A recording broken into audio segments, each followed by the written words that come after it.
আসসালামু আলাইকুম।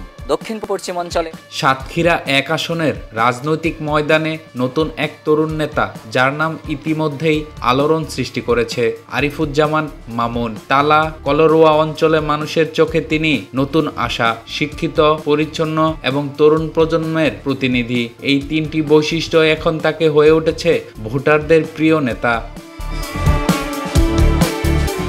২৩ বছর ধরে রাজনীতিতে যুক্ত আরিফুজ্জামান মামুনের যাত্রা শুরু হয়েছিল ছাত্রদল থেকে। ঢাকা বিশ্ববিদ্যালয়ে তিনি ছিলেন জাসাসের সাধারণ সম্পাদক ও কেন্দ্রীয় সাহিত্য সম্পাদক। এখন তিনি দৈনিক আমাদের সময় পত্রিকার কূটনৈতিক বিট প্রধান এবং ডি ক্যাবের সাধারণ সম্পাদক।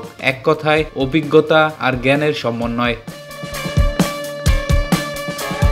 তার শক্তি, ক্লিন ইমেজ, কোনো বিতর্ক, কোনো দুর্নীতি নেই। এলাকায় অসহায় মানুষের পাশে দাঁড়ানো, শিক্ষা ও সংস্কৃতির বিকাশে ভূমিকা রাখা, এগুলোই তাকে স্থানীয় মানুষের কাছে, বিশেষ করে তরুণ ভোটারদের কাছে গ্রহণযোগ্য করে তুলেছে।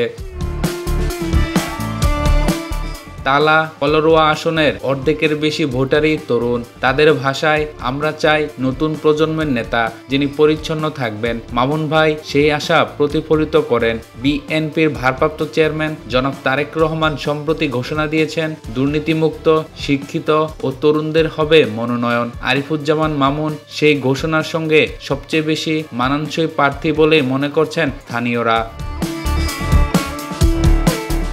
রাজনৈতিক বিশ্লেষকরা বলছেন, যদি বিএনপি সত্যিকারের তরুণ ও পরিচ্ছন্ন নেতৃত্বকে অগ্রাধিকার দেয়, তাহলে মামুন হতে পারেন সাহসী সিদ্ধান্ত।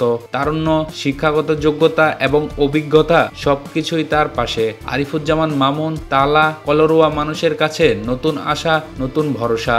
নিজেদের কথায়, আমি রাজনীতি করি মানুষের জন্য, দেশের জন্য।